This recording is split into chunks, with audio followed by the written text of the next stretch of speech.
I'm meteorologist Brianna Mowry here on WLTX Plus, bringing you the latest on the severe weather threat we have on the way starting tonight, but really the worst of it will be on Monday from about 10 to 3 or 4 o'clock in the afternoon. So we are going to see some strong storms likely becoming severe.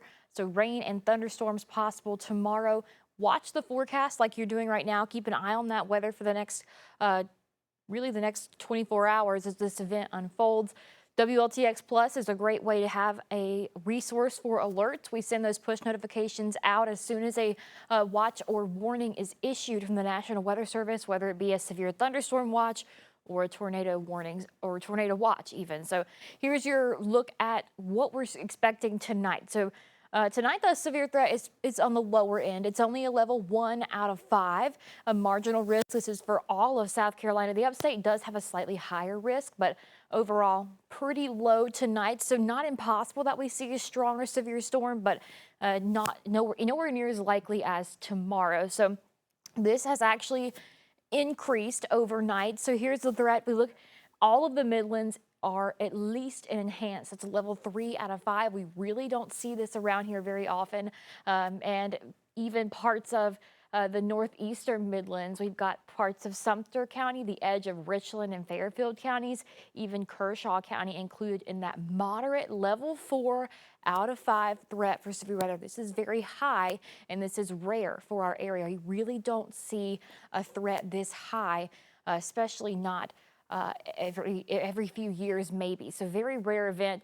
And looking at this, what each little category means, an enhanced risk, which is what everyone in the Midlands is under. Numerous severe storms possible. They could be more persistent and widespread. A few of them could be intense.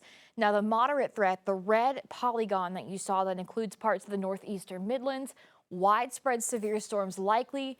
They could be long-lived, widespread, and intense. And these polygons, I'm going to go back a graphic so that you can see them.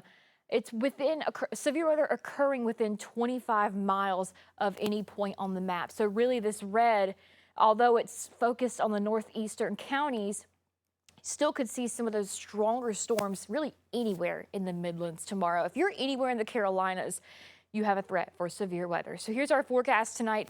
We are going to see these showers and storms this evening. They're not going to be too bad. They're going to be on the weaker end. Still could become severe, but overall that threat is pretty low. We're more concerned about what we're going to see as we head into Monday. So still overnight, we could see a few stronger storms pushing through some across the area. Here's 2:30. You could see a storm or two pass through. But once we get to Monday morning, this is when things become a lot more concerning. Here's 5 o'clock and it starts early. 5 o'clock, we have a few cells trying to pop up ahead of that cold front, that main line that's going to move through. And this really isn't going to be a one line and done type of event. This is going to be more of multiple waves of storms until that cold front passes. Then the severe threat's gone. But like we have these storms in the front ahead of that cold front, we're going to see a lot of this throughout the day off and on. So here's 5 o'clock. We could get a stronger storm. But really the worst time frame would be about 10 to 3 for us in the Midlands. So anywhere from 10 o'clock to 3 o'clock, we have a really strong potential for some really strong, I hate to even say this word, destructive storms. The National Weather Service did say destructive winds over 70 miles per hour possible, and that's just straight line winds. So even if we had no tornadoes, no tornado warnings, bare minimum, this would be a very strong and significant wind event. And that's the most widespread threat we have are the winds. We're going to break down each threat here in just a couple of minutes. But as these storms pass through on Monday, here's 10 o'clock. You can see they have these little cells, these little blobs of the red and the orange. That could be supercells, and those are the ones that have the tendency to begin to rotate, and that's what leads to tornadoes. So these are the ones we have to watch as we get into 10, 11 o'clock. It looks like this line weakens, but it's not going to weaken. You can tell by those threat levels, it's actually going to strengthen as it moves toward the east. Here's 1 o'clock, still seeing some of those cells across most of the Midlands. So this is going to last for several hours. It's not going to be a continuous storm or one storm. You could see several during this time period. So looking ahead at 2 o'clock, it looks like that's when the absolute worst of it gets by, but we still could see a storm or two after this.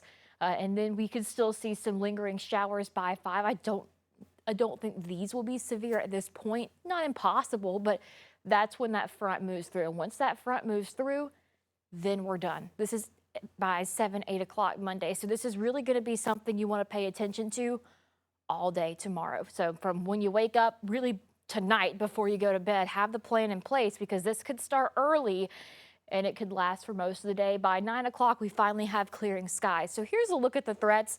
The highest threat, without a doubt, winds, strong winds, well over 50-mile-per-hour wind gusts, but we are going to see this widespread. I think at this point, everyone will probably see some high winds. The next highest threat, tornadoes, and this is a kind of a medium threat. We're in that high percentage of threat for tornadoes, really much higher than we typically see here in South Carolina. It's every few years we get threats this high. So this really is an uncommon, rare event.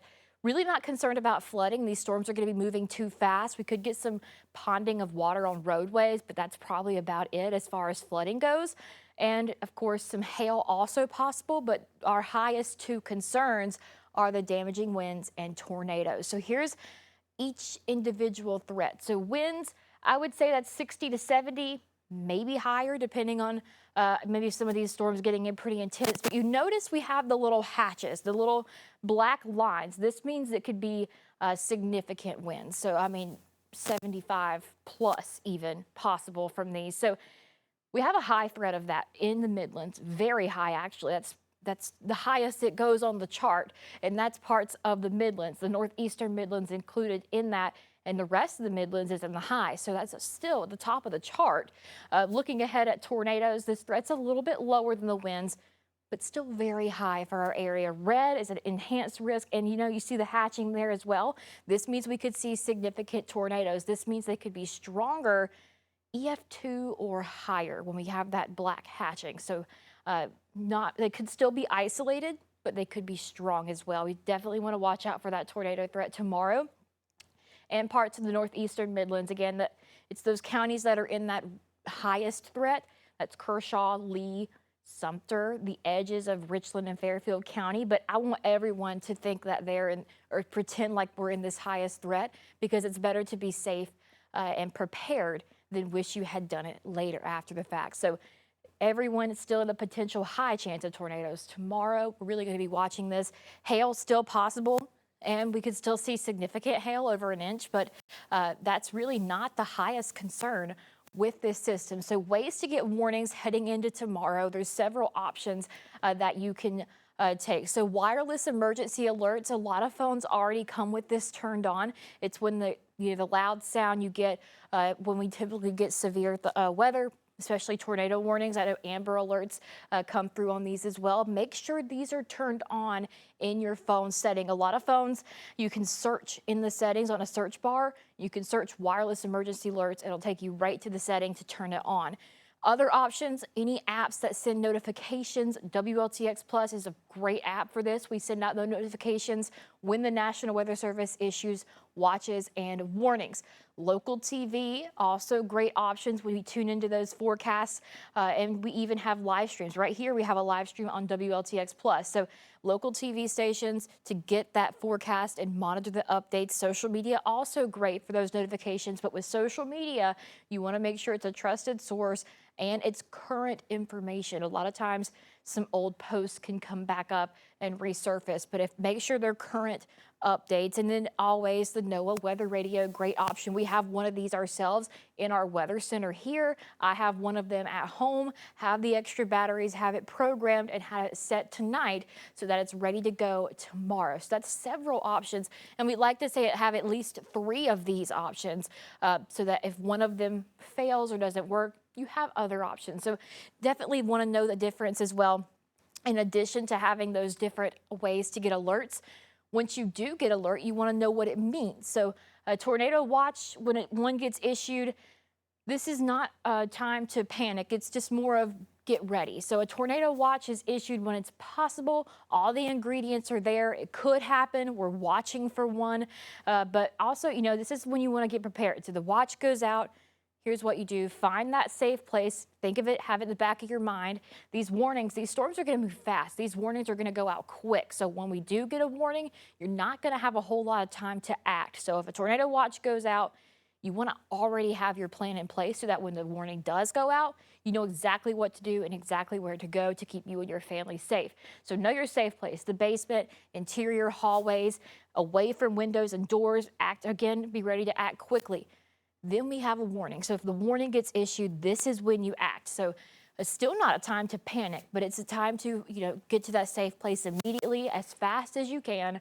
And if you need to call some people to let them know, maybe that you don't know if they're keeping up with that forecast or getting those updates to check in on them, definitely a good idea to do that. So a tornado warning is issued when a tornado is happening, it's been seen, or it's about to happen. There's a good rotation signature on radar. This is when those ingredients come together and it's time to get into that safe place. Now, more on that safe place of where can you go during severe storms, especially tornado warnings. Stay away from windows, doors, and exterior walls. The goal is to get as an internal spot in your home as you can and the lowest spot in your home if you can. The best option really is to find a basement if you have one. I know a lot of places don't have basements. I know growing up, my house did not have a basement, and I even don't have a basement now. So definitely a closet, hallway, stairs, great options. But again, if you have a basement, that's the place to be. That's the safest spot. Anywhere away from the external walls of your home. Now, apartments are a little bit, it's sort of the same goal, get inside and down as best as you can. But I know with apartments, that's a little bit harder.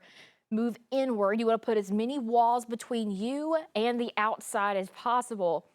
And if you can, especially common spaces, if your complex or high rise has one, bathrooms, laundry rooms, garages, get to that lowest level if you can. This is a great way to get to know your neighbors. If they live below you, you can go hang out with them for a few minutes when that warning goes through.